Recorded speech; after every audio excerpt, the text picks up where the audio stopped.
Guys, this is Jerningam here. Something's happened in London. Daily Mail. See, something's happening here in London. Some kind of fight, gang fight is happening in London. I mean, this is what London is at the moment. There's a lot of idiots around and it's getting rough all the time. It's ridiculous. You can see there's people fighting down there. In the corner there. I mean, this is what happens over drugs and money, and the cars are smashed into the other car seat. It's ridiculous. I mean, they need to put a stop to all this crime. But there's just idiots everywhere. As you can see, there's another car getting out, guy getting out of car. Hoodies, they're running after the other gangs, and this happened today, like 2 hours ago, in London. Something must have stirred up. If you guys have not seen this video, I'm filming it now so you guys can see it for yourself. It can get pretty rough in London sometimes. Oh my god. And other people are filming this from their bedroom window, as you can see here. I'm filming this on my phone from my bedroom. But basically, I'm in my own house, and they're in their own house, the people that filmed the video first, and now I'm filming it. And they filmed it and put it onto YouTube, and so that's what I'm doing. There they go, you see the guys running. There we go. Car down the bottom. Manchester and London always seem to get rough with gangs and idiots and stuff.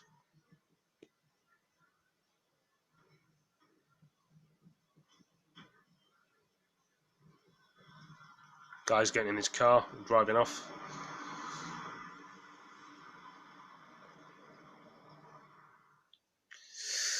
Well, the country seems to be getting very rough in London. And we got a thing with, let's see here now, some kind of whirlwind in Louisiana, America. Look at that whirlwind. That's a big whirlwind. People die in whirlwinds in America. You know, it's not a joke. We don't have much whirlwinds in the UK anyway, but, you know, as we're lucky in that respect. But, yeah. It's like near the seaside or something.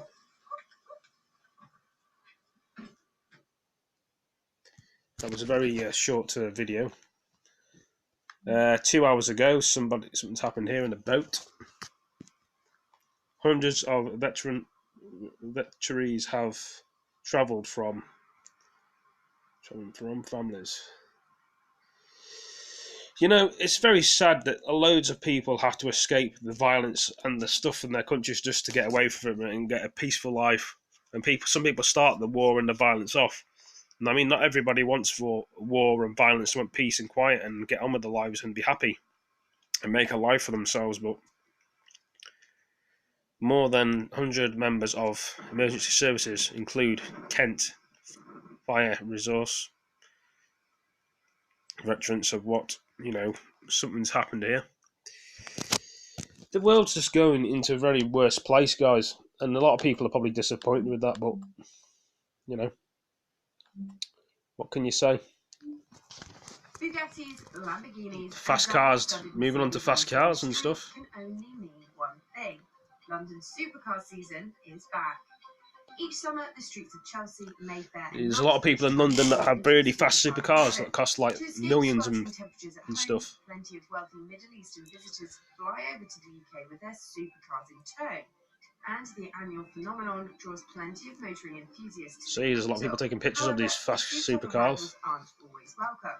Locals are becoming increasingly fed up with the influx of the supercars. Hundreds of complaints over illegal parking, engine revving, and antisocial driving have been made to Kensington. I mean, I like fast cars, but when you're trying to sleep and get on with other things, it's very annoying. Really grinding residents' gears. We're getting more and more complaints about this. It's a growing problem. I know that up until 2016, we had 84 complaints. Since then, we've seen the volumes increase, and I was on Nextdoor this morning and kind of at the track's local opinion. It was the most sort of commented on and read item on there. New measures are being discussed to try and curb the intrusion. 20-mile-an-hour zones and acoustic cameras to measure noise levels are currently being discussed, in addition to the stacks of parking tickets already being handed out to rogue drivers. But with many supercar owners happy to take the fine for their infringements, is it really going to stop them? There's a time and a place to be using sports cars and make it revving up the engines and stuff.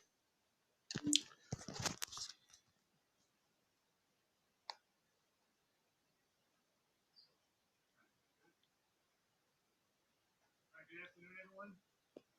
Today I'm here to announce my decision in the disciplinary case of police officer James Pantaleo, who was accused of violating NYPD policy while helping effect a lawful arrest of Eric Garner in Staten Island on July 17, 2014.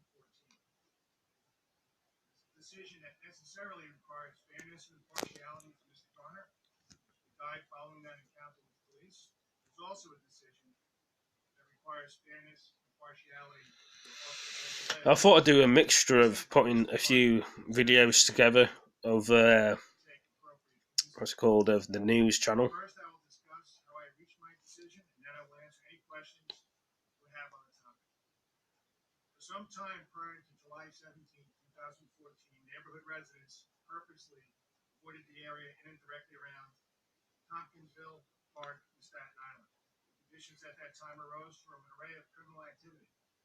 Drug dealers worked at the edges of the park, and across the street selling narcotics. A handful of men regularly sold loose cigarettes made cheaper by the fact that New York State taxes had not been paid on them. A liquor store nearby sold alcohol to people who would drink that alcohol in the park. People who would sometimes use drugs, urinate, and gas out on the benches there. That summer, the week before there had been reports of death and 2 robberies in the park, there were 911. Yeah. On an ongoing basis. In some cases, warnings or summonses were issued. In other cases, arrests were made. And that was the situation at Tompkinsville Park on the day Officer Pantaleo was sent with another officer to conduct an enforcement operation. When the second officer observed Mr. Garner hand out cigarettes in exchange for money, he approached Mr. Garner to make an arrest. That offense could have resulted in a summons, but Mr. Garner refused to provide identification, which meant he would have been brought to the precinct for processing. For several minutes on that widely viewed video, Mr. Garner makes it abundantly clear that he will not go willingly with the police officers. He refused to cooperate with the arrest and comply with local orders. The video also makes clear that Officer Pantaleo's original efforts to take Mr. Garner into custody were appropriate, and that he initially attempted to maneuver sanctioned by the police department. Officer Pantaleo first grabbed Mr. Garner's right wrist and attempted an armbar technique in preparation for handcuffs to be used. Mr. Garner immediately twisted and pulled and raised both of his hands while repeatedly telling the officer to not touch him. Officer Pantaleo then wrapped his arms around Mr. Garner's upper body. Up to that point in this tense and rapidly evolving situation, there's nothing to suggest that Officer Pantaleo attempted to place Mr. Garner in a chokehold. What happened next is the matter we must address. 2 men stumbled backward towards the large plate glass window, the storefront behind them, and Officer Pantaleo's back made contact with the glass, causing the window to visibly buckle and warp. The person videotaping the episode later testified at the NYPD trial that he thought both men would crash through the glass. It's at that point in the video that Officer Pantaleo is seen with his hands clasped together, his left forearm pressed against Mr. Garner's neck, in what constitutes a chokehold.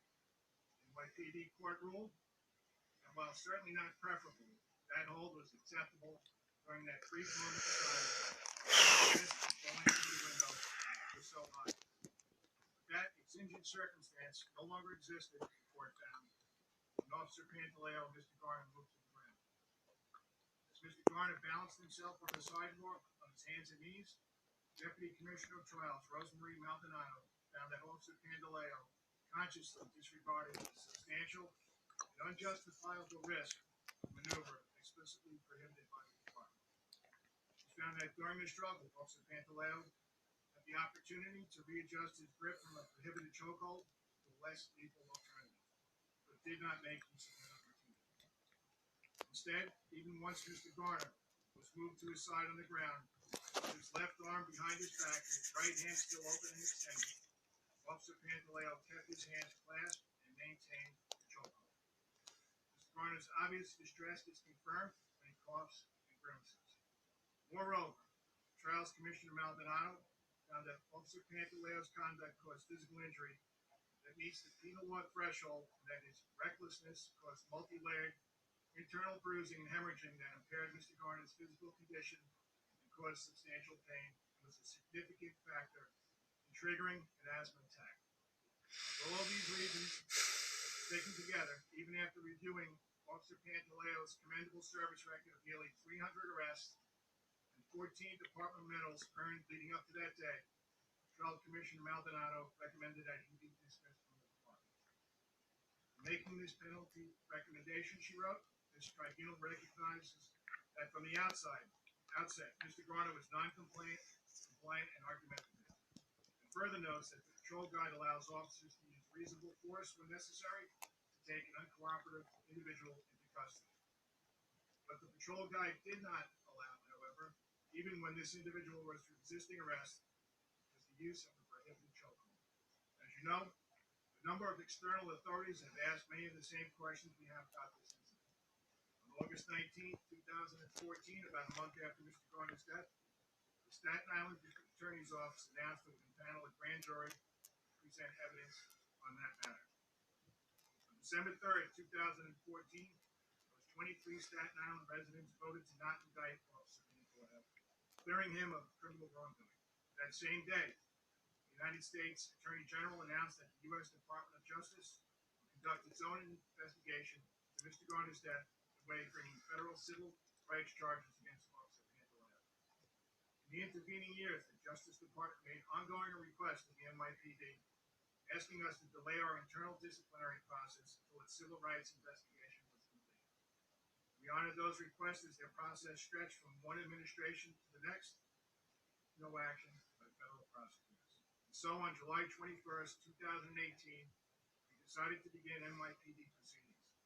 Members of the public in general, and Mr. Garner's family in particular, have grown understandably impatient. The trial began on May 13, 2019.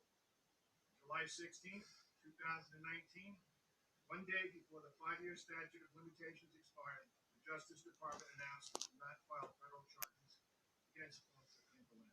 Then, on August 2nd, 2019, with Officer Pantaleio's NYPD trial concluded, Trials Commissioner Maldonado ruled that Officer Pantaleio's use of the prohibited chokehold was reckless and constituted a gross deviation from the standard of conduct established for a New York City police officer. After noting that Officer Pantaleio had admitted he was aware that chokeholds are prohibited by the department, she further concluded, with strongly worded and repeated warnings about the potentially lethal effects of chokeholds found throughout multiple sections of the training materials, it is evident that the department made its 2006 recruits keenly aware of the inherent dangers associated with the application of pressure to the neck. Given this training, a New York City police officer can reasonably be expected to be aware of the potentially lethal effects connected with the use of prohibited chokehold, and be vigilant in eschewing its use. From the start of this process, I was determined to carry out my responsibility as police commissioner unaffected by public opinions demanding one outcome over another. I examined the totality of the circumstances and relied on the facts. And I stand before you today confident that I have reached the correct decision. And that has certainly not made it an easy decision. I served for nearly 34 years as a New York City cop before becoming police commissioner. I can tell you that had I been in Officer Pantaleio's situation, I may have made similar mistakes. And had I made those mistakes, I would have wished I had used reliable backup officers to give the situation more time to make that arrest. I would have wished that I had released my grip before it became a chokehold. Every time I watch that video, I say to myself, probably all of you do, Mr. Garner, don't do it. Comply. Officer Pantaleio, don't do it. I said that about the decisions made by both Officer Pantaleio and Mr. Garner. But none of us can take back our decisions, most especially when they lead to the death of another human being. I was not in Officer Pantaleio's situation that day. I was chief of patrol, and later that year, chief of department. In that position, I proposed our neighborhood policing model so that the same cops would be in the same neighborhoods every day, so that relationships would replace misconceptions, so that problem solving and prevention would become tools officers were trained in and supported in using. And therefore, one of the great challenges of the police profession here in New York City and elsewhere will always remain arresting someone who intends to resist that arrest. Communication and de-escalation techniques are employed where possible, but more often than the police and the public alike would prefer. Varying levels of force are used to ensure compliance. Society gives our police the legal authority to use acceptable levels of force when necessary, because police cannot otherwise do their job. Every day in New York, people receive summonses or are arrested by officers without any physical force being used. But some people choose to verbally and/or physically resist the enforcement action lawfully being taken against them. Those situations are unpredictable and dangerous to everyone involved. The street is never the right place to argue the appropriateness of an arrest. That's what our courts are for. Being a police officer is one of the hardest jobs in the world. That is not a statement to elicit sympathy from those we serve. It's a fact. Cops have to make choices, sometimes very quickly, every single day. Some are split-second, life-and-death choices. Oftentimes, they are choices that will be thoroughly and repeatedly examined by those with much more time to think about them than the police officer.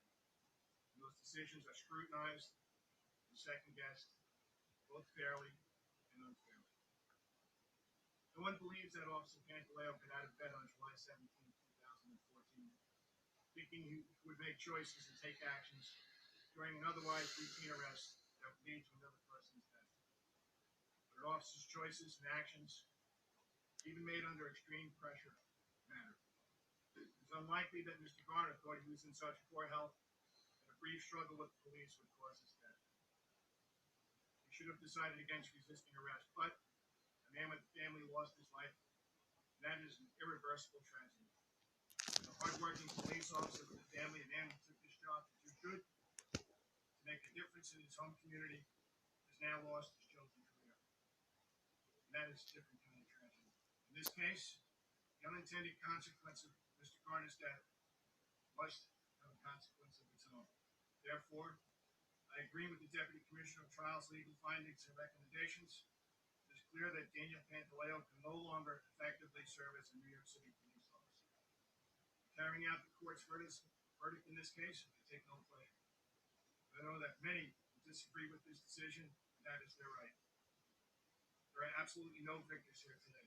Not the Garner family, not the community at large, and certainly not the courageous men and women of the police department, who put their own lives on the line every single day in service to the people of this great city. Today is a day of reckoning, but can also be a day of reconciliation. We must move forward together as one city, determined to secure safety for all New Yorkers and safety for every police officer working daily to protect all of us. Daily Mail. See, there we go. The world just seems to get worse and worse, guys.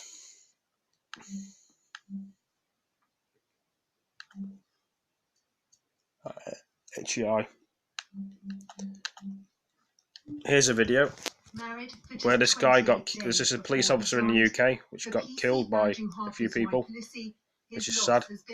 He was going to get married to that girl, the policeman. Tonight she paid the most generous of tributes to the man she described as the kindest, loveliest, most selfless person you will ever meet. Writing, "I want to be angry that your job took you away from us, but I know you loved it and always wanted to keep everyone safe, especially me. Our Superman, our bodyguard, our light in the dark. My God, we will miss you." On the roadside where they lost him 4 days ago, PC Andrew Harper's close-knit team returned to remember him. As a proactive road policing unit, it often falls to these officers to break bad news, but this time the shock and grief they're dealing with is their own. "We can't believe you're gone," reads the message bearing their Tango Victor call sign, "but you'll always be part of this team." Back in PC Harper's hometown, they're putting up ribbons in remembrance, policing's thin blue line, thinner still following his death. There was two things that friends will always tell you he's always wanted, and one was to marry Lissy, and the other was to be a policeman. But he left his mark on everybody that he met. PC Andrew Harper had only been married a month, and donations have poured into the fundraising site set up to support his family. Every day, officers in Thames Valley and across the UK go to work to do their duty and to protect the public. Unfortunately, on some horrendous occasions, such as this, officers make the ultimate sacrifice. And what we wanted to do is to make sure we understand that nothing could bring back PC Andrew Harper, but we wanted to make sure his wife and family can be looked after in the best way possible.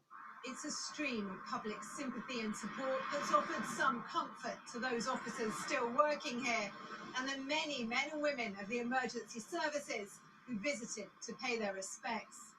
And as the forensics team continued their work, the announcement came that 20-year-old Jed Foster from Reading has been charged with murder. He will appear at Reading Magistrates tomorrow. Rachel Younger, News at 10, Berkshire. What kind of world are we living in? We all get angry, but you see, the thing is, not everybody does what they've done. You know, we all lose our temper, but we don't do the actions of that.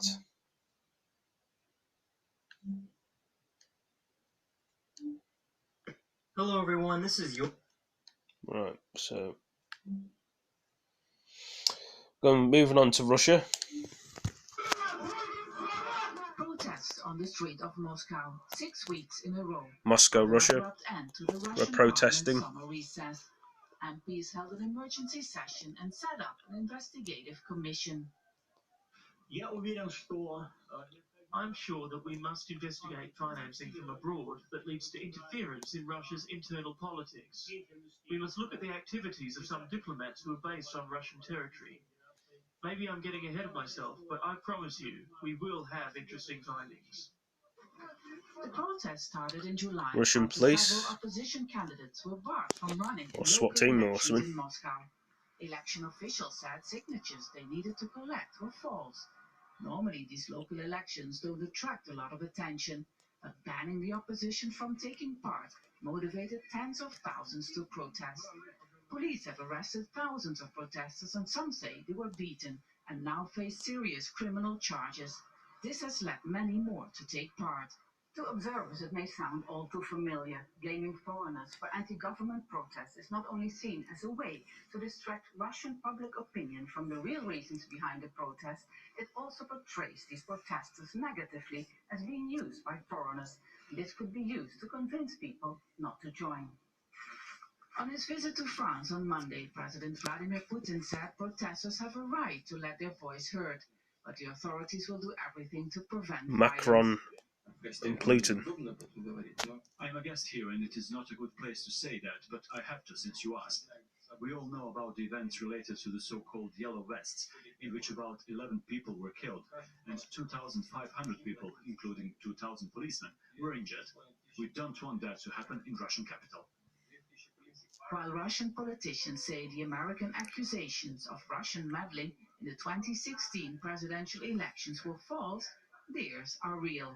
So it's basically the Russian version of the Mueller investigation? Well, we don't have a person like Mueller, of course. I hope our result will be better compared to what he has achieved, because he achieved zero, and we will probably find something. The Parliamentary Commission says it will summon journalists and diplomats it suspects of interference. So far, the US Embassy has been blamed for meddling, as have YouTube and the German channel Deutsche Welle. Step Fasten, Al Jazeera, Moscow. Well, interesting news. Why Trump offered to buy Greenland. Donald Trump. The land of ice is fast becoming the land of opportunity. Global warming is melting Greenland, exposing the rocks beneath and attracting speculators.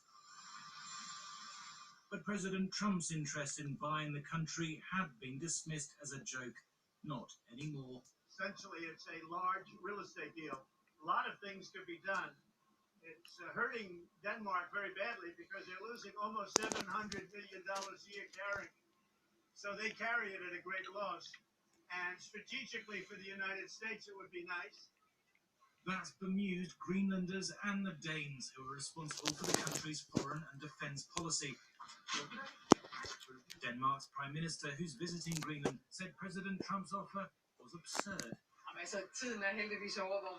Thankfully, the time where you buy and sell other countries and populations is over. Let's leave it there. Jokes aside, we would naturally love to have an even closer strategic relationship with the US. Beneath its vast ice cap, Greenland is thought to have large deposits of zinc, copper, gold and uranium. The Chinese already have a stake in a company mining the country's mineral wealth. There's trees growing in the southern part of Greenland for the first time in several thousand years. So this is an area that is opening up. Essentially, this is the frontier in terms of mineral exploration and exploitation. And there is a giant tug of war going on in that frontier between China and the US. The bizarre episode has at least put Greenland on the map, and the tourist authorities sense an opportunity. Greenland is not for sale, but open for business. Being from Visit Greenland, who are trying to get more tourists, we will try to turn this attention towards Greenland to something positive. The Arctic is warming twice as fast as anywhere else on the planet. Russia is already building up its military presence to protect its claim for oil and shipping routes in the far north. Ice has little value, but the land and sea beneath could bring riches. Thomas Moore, Sky News. Right, see what else we can show on this video.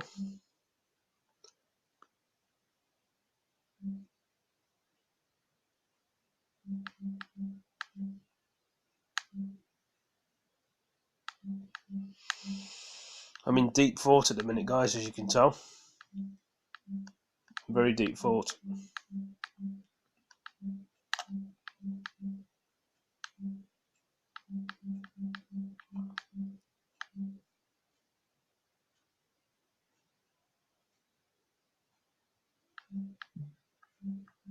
So I may just leave it at this video for now and do another one later, or so I'm a bit tired. I've been streaming all day and I've done a few videos on this, so I hope you've all enjoyed it, and I will catch you in the next one. Thank you for joining me. Peace, guys. See you next one. Peace.